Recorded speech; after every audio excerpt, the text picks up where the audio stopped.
学经济破长呢，都是三节kun经我问你，让什么学kun我从等着吧，早为了没小了过强操，那么不达呀，那么धर्मया नमो सङ्घाय मेरो यस बुद्ध धर्म दर्शन तथा ध्यान शिक्षा कार्यक्रमलाई धेरै माया गरेर हेर्नुहुने सम्पूर्ण आदरणीय दर्शक महानुभावहरू श्रोतागणहरूलाई हार्दिक नमो बुद्धाय टेस्टले नमस्कार टक्राउन चाहन्छु र साथै आजको यस 22औं भागमा यहाँहरूलाई स्वागत एवं अभिनन्दन गर्न चाहन्छु र यद्यपि यो कार्यक्रम मैले बिहान नै प्रस्तुत गर्नुपर्ने थियो तपाईहरुलाई तर अलिकति परिस्थिति के भनौं अलि केही दिनदेखि अलिकति चिसो लागेको जस्तो अब रुगा मार्गी लागेको जस्तो थियो र हिजो पनि मैले खासै त्यति तयारी गर्न सकेन र कहिलेकाहीँ मैले एक दिन अगाडि तयार गरेर बिहान यहाँहरुको समस्या राख्दिन्थे कहिले अलि बिहानै प्रस्तुत गर्दिन्थे तर आज चाहिँ के अनुकूलता मिलेन बिहान यसो अलिकति आवाजमा पनि अलि रुगा लागेको जस्तो नै यस्तो भइराखेको हुनाले चाहिँ त्यो अलि सम्भव भएन त्यसको प्रति क्षमा प्रार्थी छु र साथै 3-4 जना मित्रहरूले चाहिँ मलाई मेसेज गर्नुभएको थियो आज त सोमबार तपाईको आएन नि के हो भनेर भन्नुभएको थियो मैले उहाँहरूलाई चाहिँ रिप्लाई गरे व्यक्तिगत रूपमा त्यसको लागि तपाईहरुलाई धन्यवाद छ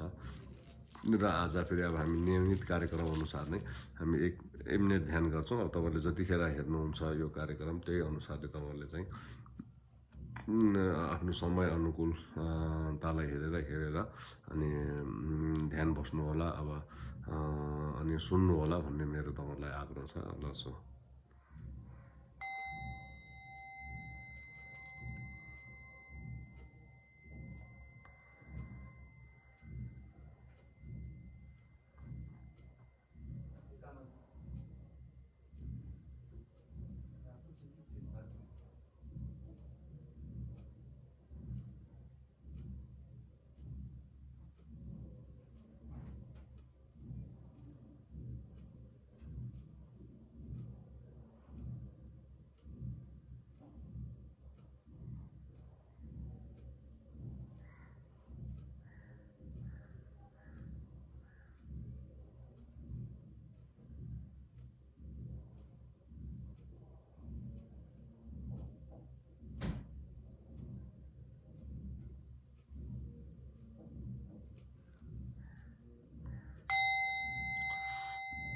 धन्यवाद छ यहाँहरुलाई गत 21औं भागमा अब हामीले दान पारमिता सम्बन्धी चर्चा गरेका थियौं र आज चाहिँ अब हामी यो पारमिताको दोस्रो पारमिता शील पारमिता सम्बन्धी अलि चर्चा गर्ने छौं र अस्ति एकजना मित्रले चाहिँ मलाई सोध्नु भएको थियो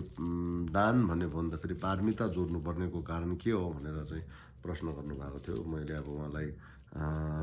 व्यक्तिगत रूपमा पनि भने र आज पनि अब यो सायदै अरु मित्रहरूलाई पनि काम लाग्छ होला भनेर मैले उहाँलाई तपाईहरुलाई पनि यो कुरा राख्दै छु अब यो पारमिता भन्ने चाहिँ पूर्णता भन्ने अर्थमा हामीले बुझ्नु पर्छ अब पूर्णता के अर्थमा भन्दा यसलाई बोर्ड भाषामा चाहिँ अब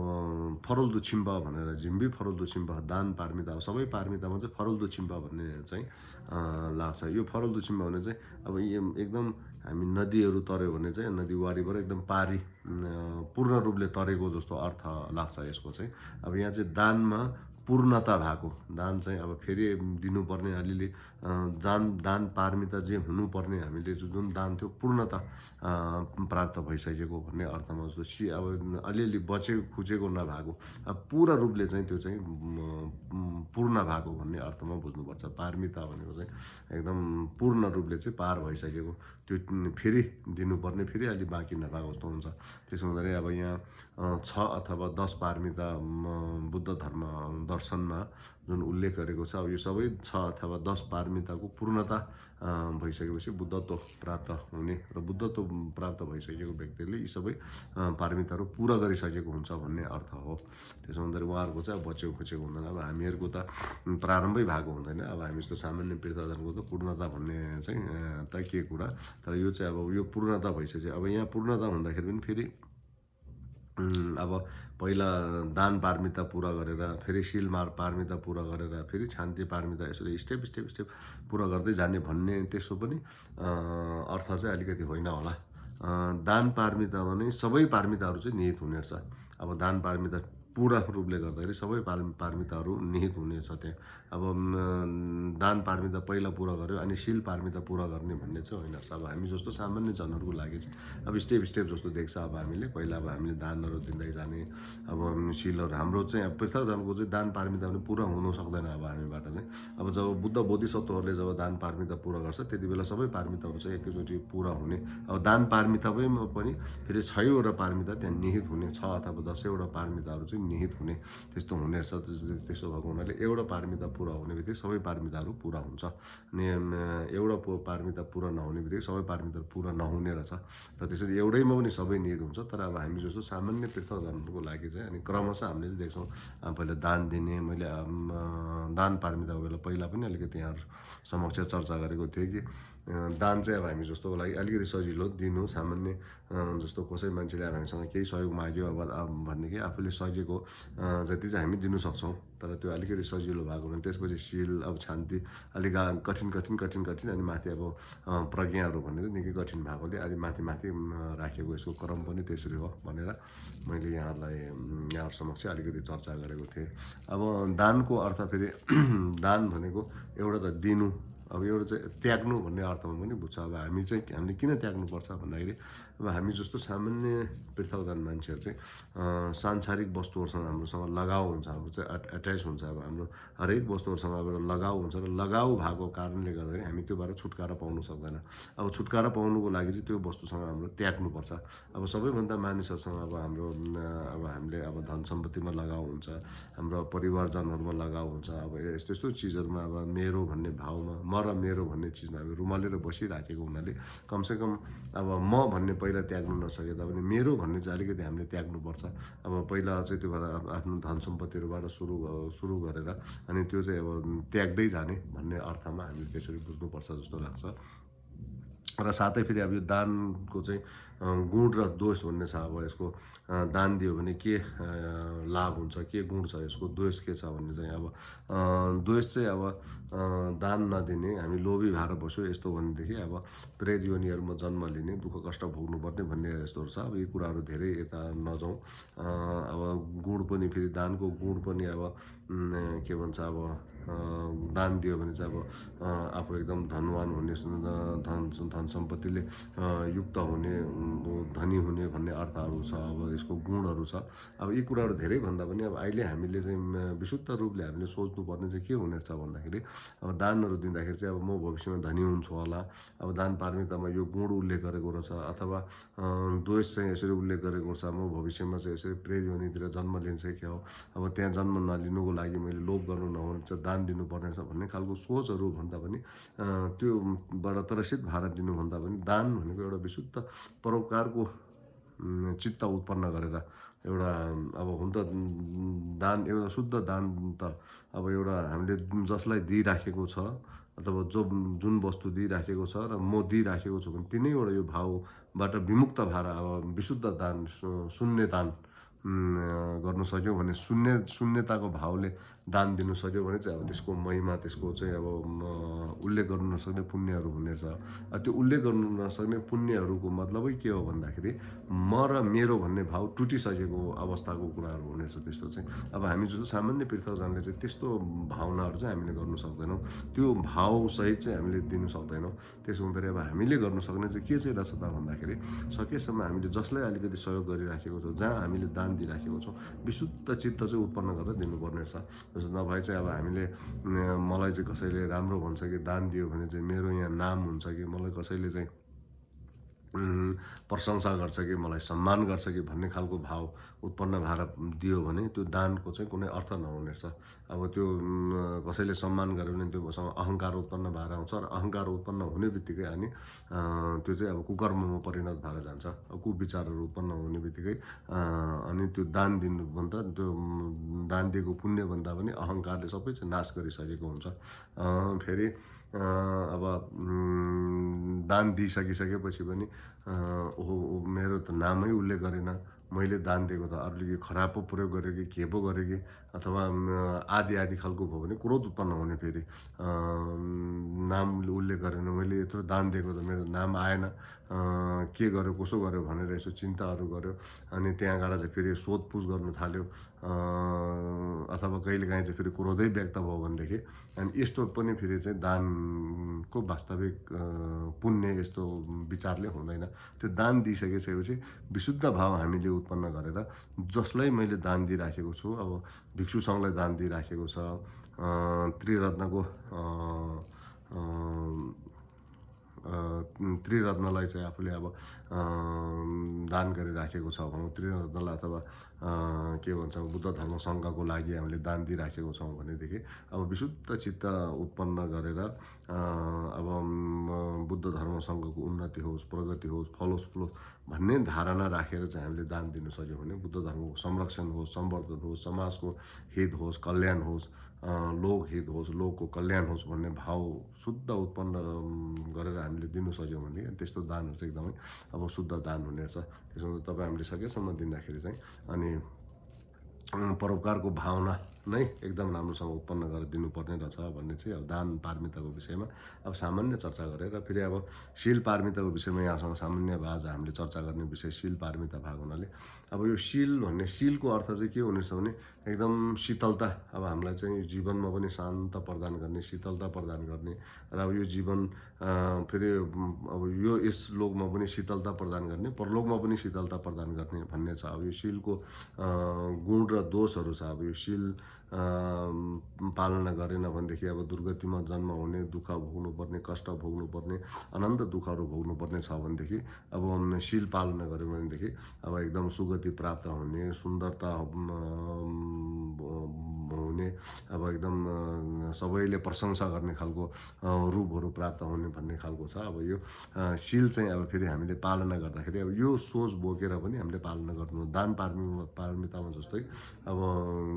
शील पालना गर्दाखेरि चाहिँ अब आफू सुगतिमा जन्म लियोस् अथवा एकदम सुन्दर बन्नु पर्यो, अर्को जन्ममा आफू चाहिँ दुर्गतिको दुःखमा पर्छ कि भने भयले भन्दा पनि शील पालना गर्ने भनेको चाहिँ कमसेकम यो बौद्ध धर्मअनुसार 6वटा लोक छ। अब 6वटा लोकै दुःखदायी देखेर अनि यो 6वटा लोकबाट चाहिँ आफू पनि मुक्त हुने, सबै प्राणीहरूको पनि मुक्त गर्न सक्ने क्षमता उत्पन्न होस् भन्ने खालको चाहिँ सोच उत्पन्न गरेर शीलहरू पालना गर्नुपर्ने छ। अब यो शील चाहिँ 3 प्रकारको छ। 3 प्रकारको शीलमा के छ भने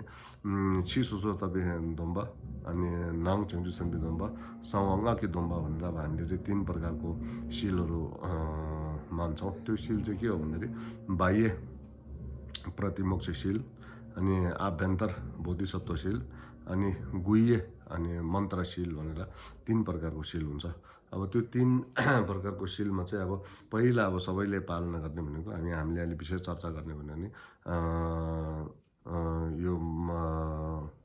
बाह्य प्रतिमोक्षशीलको विषयमा चाहिँ म अलिकति यहाँहरूसँग चर्चा गर्छु र त्यस्तै भयो भने अब बोधिसत्वशीलको विषयमा अलिअलि कुरा गरौँ। बोधिसत्वशीलको विषयमा त धेरै अब चर्चा गर्नुपर्छ। बोधिसत्वशील भनेको चाहिँ अब करुणा चित्त उत्पन्न गरेर करुणा, अब म आजबाट चाहिँ बोधिसत्व हुन्छु। अब बोधिसत्व 2 प्रकारको बोधिसत्व हुन्छ। फेरि सामान्य पृथकजन बोधिसत्व र अब बोधिसत्व 2 ठाउँ हुन्छ। अब हामी जस्तोले अहिले शील पालना गर्ने सामान्य पृथकजनको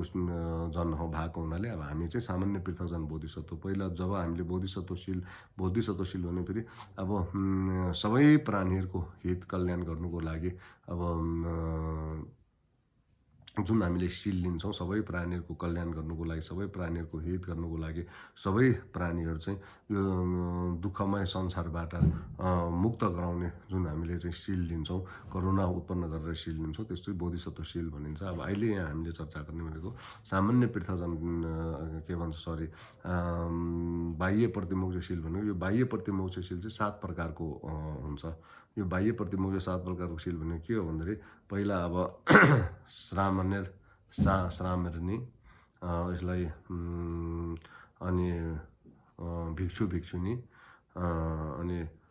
यो शिक्षा मानशील भन्ने छ। जस्तो सामर्नी भनेको चाहिँ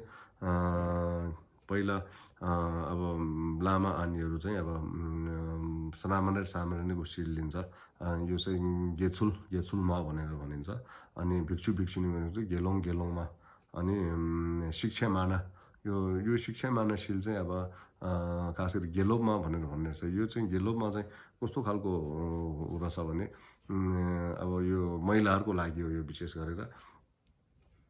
जस्तो हामीले चाहिँ अब यो उदाहरण त मिल्छै मिल्दैन तर एउटा बुझ्नुको लागि हो जस्तो यो मास्टर गरिसकेपछि पिएचडी गर्नु अगाडि एउटा कोर्स गर्नुपर्ने हुन्छ एमफिल कोर्स भन्ने चाहिँ त्यो एमफिल कोर्स चाहिँ 18 महिनाको कति हुन्छ के अरे पहिला एउटा त्यो सानो रिसर्च हो त्यो एमफिल गरिसकेपछि अनि ऊ चाहिँ पिएचडी गर्ने योग्य बन्ने भन्ने एउटा अब एकाडेमिक इन्स्टिट्युसनहरूमा युनिभर्सिटीहरूको चाहिँ एउटा नियम छ त्यस्तै खालको चाहिँ अब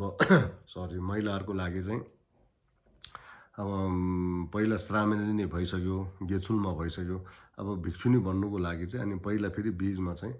26 प्रकारको समथिङ के एउटा नियम चाहिँ पालना गरेर बस्नुपर्ने एउटा समय हुनेछ त्यसलाई चाहिँ अनि गेछुलमा सरी के गेलोबमा अथवा शिक्षा मानशील भनेर भन्ने रहेछ यो 5 प्रकारको भए श्रामणी भिक्षु भिक्षुनी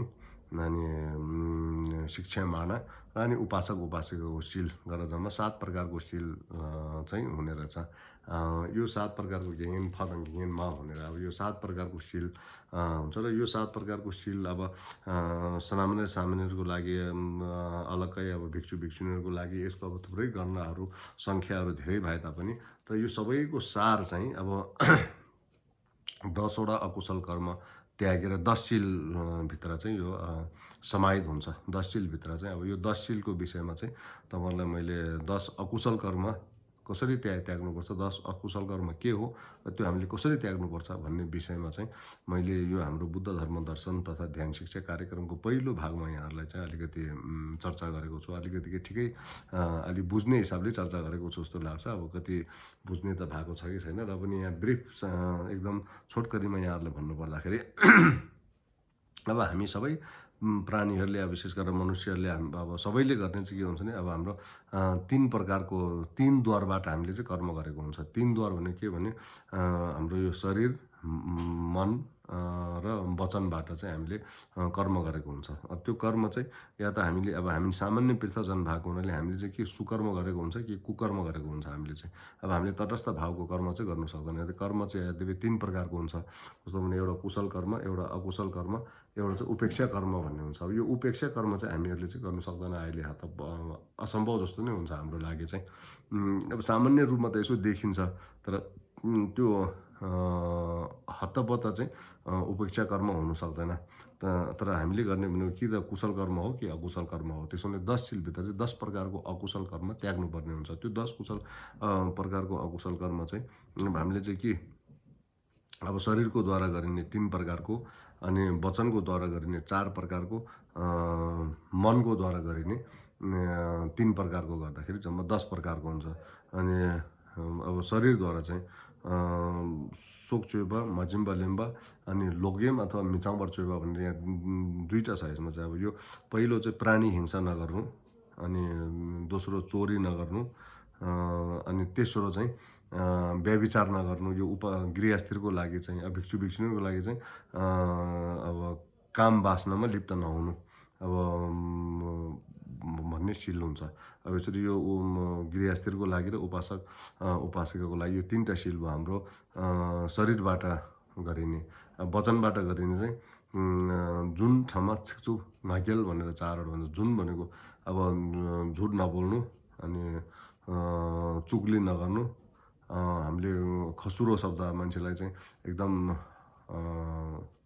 बिजाउने खालको शब्दहरू प्रयोग नगर्नु छिक्चुप अनि नागेल भनेको चाहिँ अनावश्यक कुराहरू गरिराख्ने बिना काम दिने बिना कामको कुराहरू एकदम गरिराख्ने खालको त्यस्तो नभइकन यो 4 वटा कुरा त्याग्नुपर्ने हुन्छ त्यसरी यो वचनद्वारा गरिने कर्म भए अनि मनद्वारा गरिने चाहिँ नप्सेम नोइसेम लोक्ता 3 प्रकारको मनद्वारा गरिने चाहिँ नप्सेम भनेको चाहिँ अरूको अहित गर्ने चित्त अहित सोच्ने चित्त जुन एउटा भयो यो हामीले त्याग्नुपर्ने हुन्छ अरूको हामीले अहित सोच्नु हुँदैन नप्सेम सरी यहाँ अलिकति मिस्टेक भयो। नप्सेम भनेको चाहिँ हामीले लोभ चित्तलाई नप्सेम भनिन्छ। यो के अरे अरूको धन सम्पत्ति आदि चाहिँ ओहो मेरो कसरी बनाउनु भए, मेरो भइदिएको भए हुन्थ्यो भन्ने खालको सोचलाई चाहिँ लोभ चित्तलाई चाहिँ नप्सेम भनेर भन्छ। एउटा हामी अब त्यो मान्छेमा आइराख्ने चित्तहरू मध्येमा एउटा हो नप्सेम। अनि नोइसेम भनेको चाहिँ अरूको अहित गर्ने। अब कोही आफ्नो दुश्मन छ भने यसलाई मैले कसरी चाहिँ यसको अहित गरौँ, यसलाई कसरी हानि पुऱ्याउँ, यसलाई कसरी कष्ट पुऱ्याउँ भन्ने खालको सोच भयो भने त्यसलाई चाहिँ त्यो एउटा अहित चित्त भयो। अब हामीले अरूको अहित सोच्ने नोइसेम भयो। अनि लोकता भनेको चाहिँ विपरीत दृष्टि। अब धर्म पालना गरेर के हुन्छ, धर्म पालना गरेर केही फलिफावर हुँदैन, हामीलाई चाहिँ यो पुण्यको पनि फल हुँदैन, पापको पनि फल हुँदैन, सुकर्म कुकर्म जे गरेन त्यस्तो फल हुँदैन भन्ने खालको कुदृष्टि अथवा विपरीत दृष्टि राख्नु। यो 10 प्रकारको यसरी अकुशल कर्म त्यागेर त्याग्नुपर्छ। त्यो यो 10 प्रकारको अनि शील हामीले जुन 10 शील भनिन्छ यो भित्र चाहिँ सबै प्रकारको शील चाहिँ अब यो 10 भित्र निहित हुन्छ। र यति 10 वटा शील हामीले चाहिँ जीवनमा राम्रोसँग पालना गर्न सक्यौँ भनेदेखि अब अहिले चाहिँ यसले चाहिँ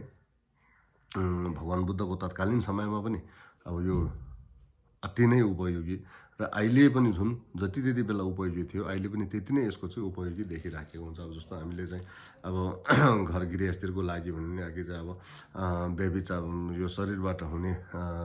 3वटा कुकर्म मध्येमा अब हामीले हिंसा गऱ्यो भने समाजमा कति अब यो हिंसा भनेको समाजले कहिले पनि रुचाउँदैन हामीलाई। अब समाज अहिले पनि शान्त रहनु चाहन्छ, तर अब मानिसहरूले गर्दाखेरि यो समाज अशान्त भएर जान्छ। त्यो बेला हिंसा गर्नु हुँदैन हामीले। अब चोरी गऱ्यो भनेदेखि चोरी गर्दाखेरि समाज फेरि विकृति आउने, समाजमा कस्तो खालको समाज हामीले के भन्छ निर्माण हुन्छ त। अब आफू असुरक्षित महसुस हुने, सामान जहाँ राख्यो भने आफ्नो धन सम्पत्ति सबै कुरा असुरक्षित महसुस भएर हुने। अब यो चोरी गर्दाखेरि, अब व्यभिचार गर्दाखेरि गृहस्थीको विषयमा हेरौँ न, आजभोलि जुन प्रकारको एउटा घटनाहरू घटिराखेको देख्छु। जस्तो श्रीमान विदेशमा छ भने यहाँ श्रीमती अरूसँग लागेर गइदिने, अरूसँग किन यो शील नभएको कारणले, हामीले शील पालन नगरेको कारणले चाहिँ अनि फेरि श्रीमती विदेशमा छ भने श्रीमानले यहाँ अरूसँग ल्याइदिने, अरू केटीसँग हिँड्दिने, यस्तो खालको समस्याहरूले गर्दाखेरि समाजमा एकदम एक प्रकारको विकृति, एक प्रकारको एकदम कुरीति चाहिँ पैदा भएर गइराखेको हुन्छ। अब यी सबै चिजहरूको चाहिँ हामीले पालना गर्नु सक्यौँ भनेदेखि, यो शीलमा हामीले बस्नु सक्यौँ भनेदेखि अनि यसले चाहिँ हामीलाई एकदम स्वच्छ समाजको निर्माण गर्ने, शान्त समाजको निर्माण गर्ने, अहिलेको यो यस्तो चाहिँ अवस्थामा पनि एकदम शान्त समाजको हामीले चाहिँ निर्माण गर्नु सक्ने छ। त्यो भएर अब भगवान् बुद्धले दिनुभएको यो उपदेश चाहिँ त्यति बेलाको समयमा जति उपयोगी फलदायी थियो अहिले पनि त्यति नै उपयोगी र फलदायी छ। अहिले जुन यसको चाहिँ महत्त्व बढेर गएको छ, त्यसैले हामी सबैले कमसेकम यो 10 शीलभित्र बस्ने प्रयास हामी सबैले गर्नुपर्ने छ, हामी सबैले कोसिस गर्नुपर्ने छ। अब मानिलिउँ हामीलाई अर्को जन्मको अब त्यति विश्वास छैन, अर्को जन्मको भरोसा पनि छैन भनौँ, हामीले देखेको पनि छैन भनौँ, र यो जन्ममा त हामीलाई कमसेकम सुख शान्ति प्राप्त गर्नुको लागि यो जन्ममा त एकदम सबैले शान्त समाजको निर्माण गर्ने। अब एकले अर्काको चाहिँ जस्तो घर गृहस्थीहरूले पनि अर्काको श्रीमतीलाई आफ्नो श्रीमती हुँदाहुँदै अरूको श्रीमतीसँग नलाग्ने, आफ्नो श्रीमान हुँदाहुँदै अरूको श्रीमानसँग अथवा अरू पुरुषसँग नलाग्ने, यति मात्र भइदियो भने कस्तो खालको शान्त समाज हुन्छ होला त हाम्रो। अब यसो कल्पना गरेर सोचेर चाहिँ अहिले जुन प्रकारको समाजमा हामीले देखिराखेको छौँ, दिन प्रतिदिन जसरी अरूको श्रीमती लिएर हिँडेको, घरमा श्रीमती हुँदाहुँदै अरू ल्याएर आउने, अनि भएको सबै फेरि श्रीमानको सबै धन पैसाहरू विदेशबाट कमाएर पठाएकोहरू पनि सबै कुम्ल्याएर हिँड्ने खालको जस्तो यस्तो खालको विकृतिहरूबाट चाहिँ एकदम हामी मुक्त भएर चाहिँ हामीले शान्त समाजको निर्माण गर्न सक्छौँ, एकदम सुन्दर समाजको निर्माण गर्न सक्छौँ र सधैँ परोपकारको भावनाको हामीले विकास गरेर चाहिँ बस्न सक्छौँ। त्यसो हुँदाखेरि अब हामीले अब यति शीलको विषयमा अब तपाईँहरूलाई मोटामोटी मैले चाहिँ यति सामान्य यहाँहरूसँग राखेँ। अब यतिले सायदै तपाईँहरूले मोटामोटी बुझ्नु भयो होला भन्ने मेरो चाहिँ आशा छ। र तपाईँले थप बुझ्नु चाहेमा चाहिँ पहिला मैले यो बौद्ध धर्म दर्शन तथा ध्यान शिक्षा कार्यक्रमको पहिलो भागमा यो 10 अकुशल कर्म सम्बन्धी नै अलिकति व्याख्या गरेको छु। फेरि यसलाई चाहिँ अब दोहोरेर जानेछ भनेर मैले चाहिँ अब यति नै यहाँहरू समक्ष प्रस्तुत गर्छु र त्यसलाई एकचोटि हेर्नु होला। र थप यहाँहरूको विषयमा के यस्तो जिज्ञासा छ भने तपाईँहरूले कमेन्टमा पनि लेख्नु सक्नुहुन्छ, व्यक्तिगतमा पनि मलाई अब जे मित्रहरूले सोधिराख्नु भएको छ, पठाइराख्नु भएको छ, त्यसै गरेर म्यासेजहरू गर्नु सक्नुहुनेछ। र यति भन्दै आज अब हामीले यो अब मैले बोधिसत्व शिलको विषयमा पनि अलिअलि यहाँहरूलाई प्रस्तुत गरेँ अब गुह्य मन्त्रयानको विषयमा त अब अभिषेकहरू लिने आदि यसको छ अब यो विषयमा हामीले धेरै यहाँ चर्चा गर्नु त्यति उपयुक्त पनि म ठान्दिनँ र यति भन्दै अब हाम्रो नियमित कार्यक्रम 1 मिनेट हामी ध्यान गरेर चाहिँ आज यहाँहरू समक्ष बिदा लिने अनुमति चाहन्छु धन्यवाद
Sonamde Tamje Sikbani Topni Nyebeta Nam Pamje Nekega Nache Balan Tuba Isibi Solin Doa Dolvara Sho Changcho Samcho Rimproche Maje Banam Jejur Chikeba Nyamba Me Bayan Gongne Gondo Belvara Sho Palden Lame Shabe Dembata Kanyam Yola De Gijungwa Tanda Shema Le Sosan Jibjane Nyurdo Sanje Salango Bara Sho Bantu Sarva Mangalam